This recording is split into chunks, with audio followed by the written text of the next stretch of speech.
Welcome to Factorio Masterclass. My name is Nilaus, and this is the series of guides and tutorials here on YouTube that guides you through all parts of the game and hopes to inspire you and teach you some new things and cool ideas and designs for this amazing game of ours. So what we are looking at here, I just wanted to start with the lead, and this is a very late game design where you have massive amounts of spiders out here, and you just don't bother going out there with spidertrons or nukes or anything like that. So I present to you the automatic artillery expansion. Ta-da! This is consisting of 3 parts. Our blueprint that I just designed stamped down here, which is an automated artillery outposts, and it is expandable. And then it consists of a loading station and an unloading station. But we're going to start with the lead here. That is what you're seeing here. This is the blueprint. It is 100 tiles high, which is exactly a city block, should you feel so inclined. And it happens to be exactly 2 roboports in length, which is mainly the reason why. And you can see here it consists of a single artillery turret that shoots. It consists of lots of laser turrets, a bit of walls, some flamers, and some oil coming in. You can change that to light oil if you like. I always prefer using crude oil because it's more accessible, and then it doesn't tie up other production as well.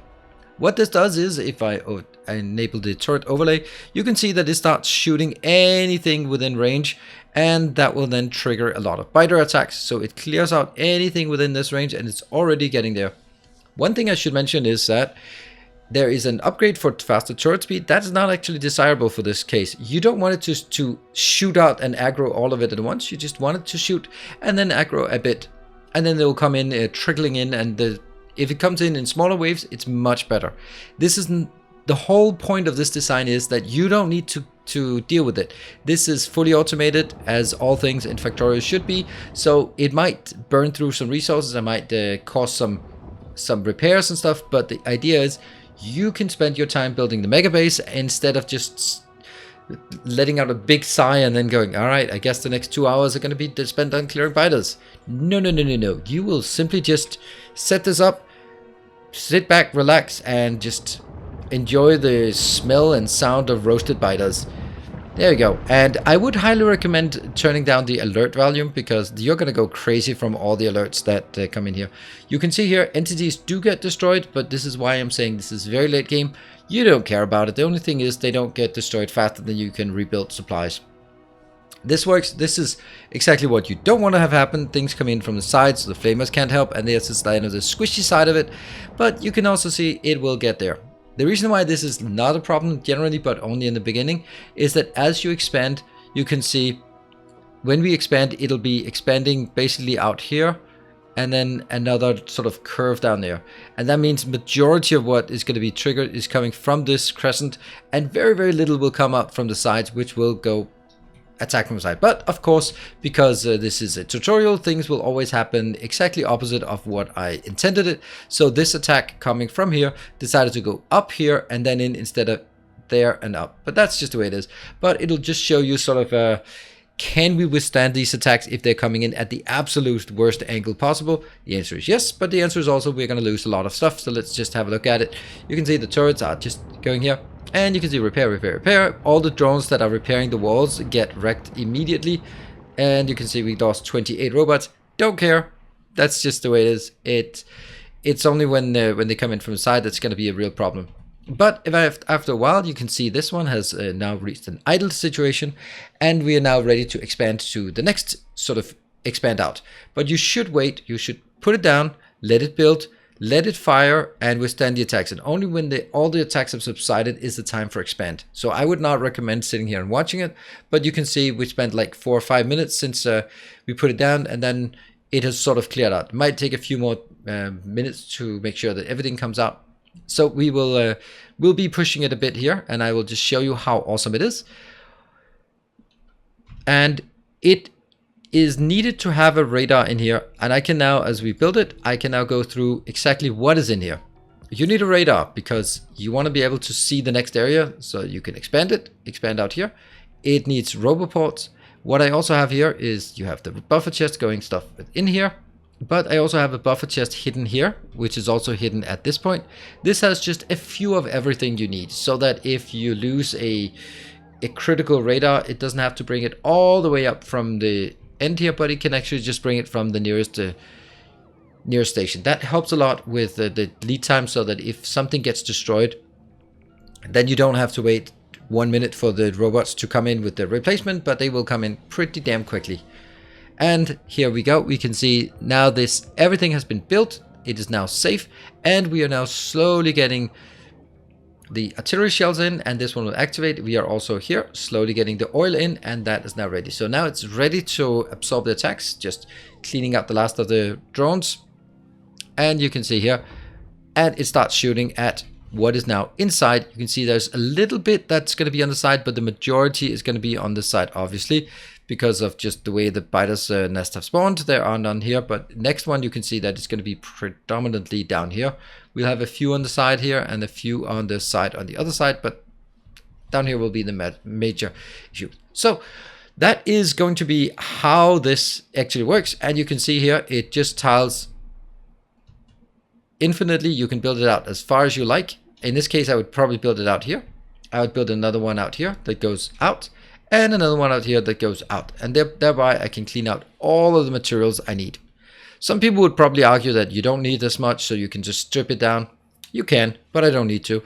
I'd rather just keep expanding out, because at some point you might want to have extended artillery range, and if you do that, then suddenly the whole sort of side of things will be attacking at once, and they'll be pulling in attacks from the side, which is super unfortunate. Now moving on to the next chapter on how we actually supply this, the infrastructure needed to keep this whole thing working and supplied, and also makes it scalable so you can have multiple outputs and they'll self-balance, which I think is important because we want everything automated. And while I get ready to do this, maybe you'll find the like button and hit that one to show that you find it interesting, or maybe not. So here we have a station. It'll be named something generic as artillery. And what it does is it is controlled by a set train limit with L. That means as long as the L is 0, which it is right now, no trains will be coming in, but it will be start enabling if any of these values drop below a certain threshold. If they do, then it will summon a train. So I haven't set up anything, but I've set up, based on experience, the things that seem to be indicating that we could have a problem. For example, if we run out of laser turrets, that's a bad deal. Get another train in.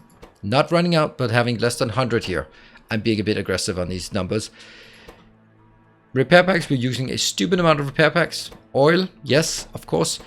Drones, this is the total number of drones. Is the total number of drones drop below 100, we have a problem. And of course, artillery. If we run out of artillery, we can't really aggro anything else. So those are the 5 things that could trigger. You will only have 1 train servicing that network. So that means that if 2 of those are enabled, then you'll still only summon 1 train here. But the train comes in.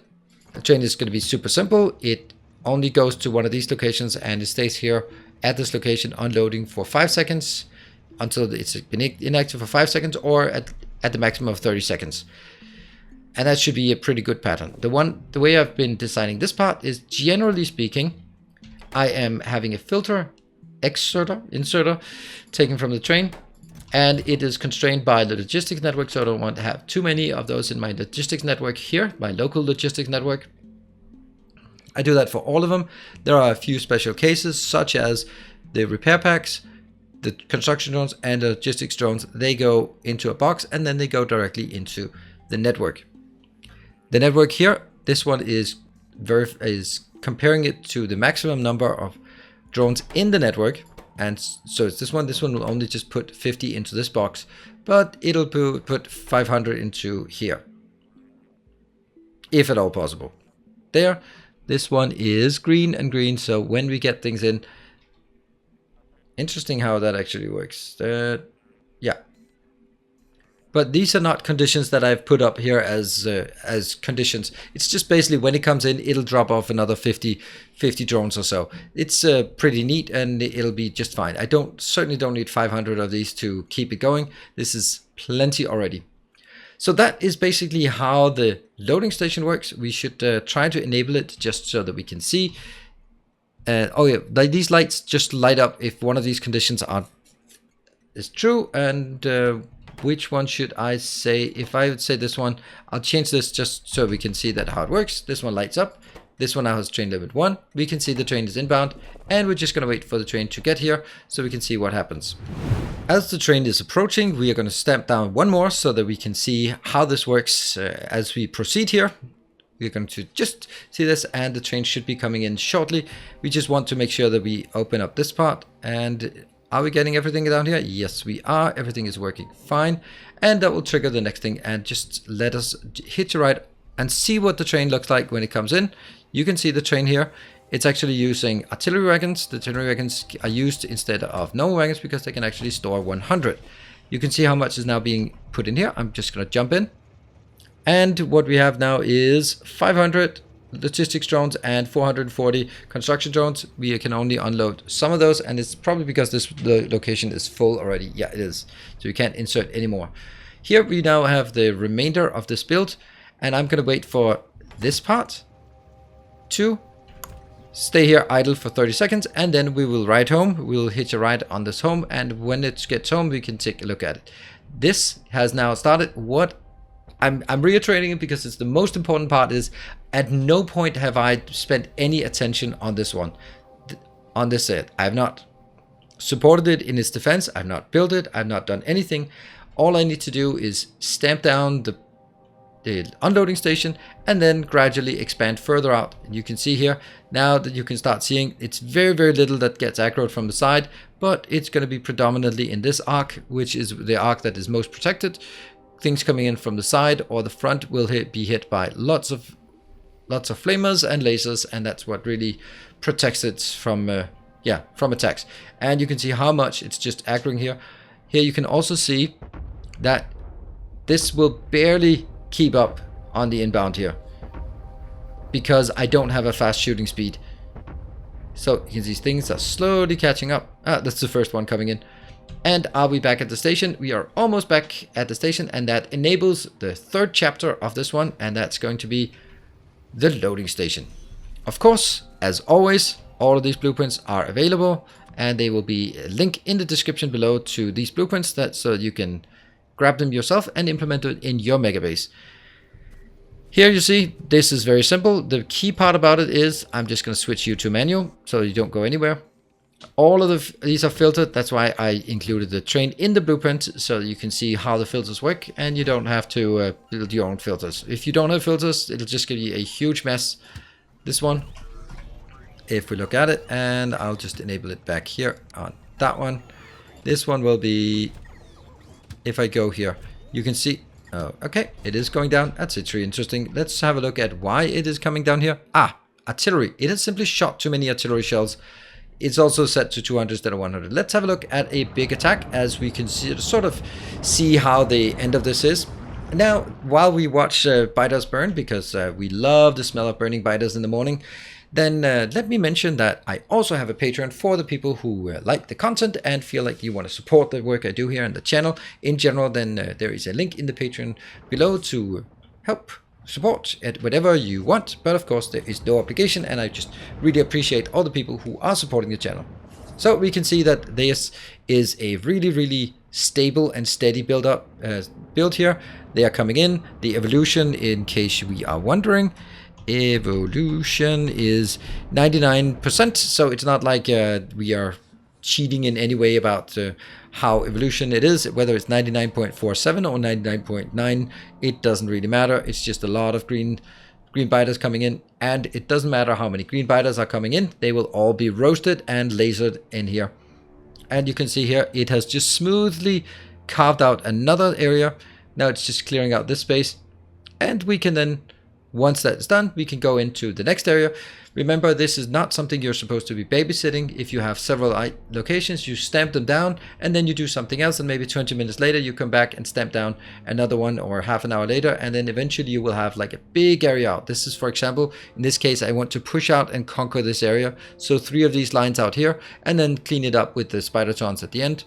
It is not intended, by the way, to be using it with artillery with artillery mode, you can of course clean up the rest with the artillery if you feel so inclined, but the whole point of this is that this is automated. Again, sit back, relax, and enjoy the ride. So I hope you have enjoyed this masterclass, and maybe you found it useful. So if you have, and if you want to follow the channel, then consider subscribing to the channel. I am doing more of these masterclasses and my Let's Play, and also streaming on Twitch, in case you're wondering about that. So thank you for watching. Hope you enjoyed it. Until next time, take care, and as always, stay effective.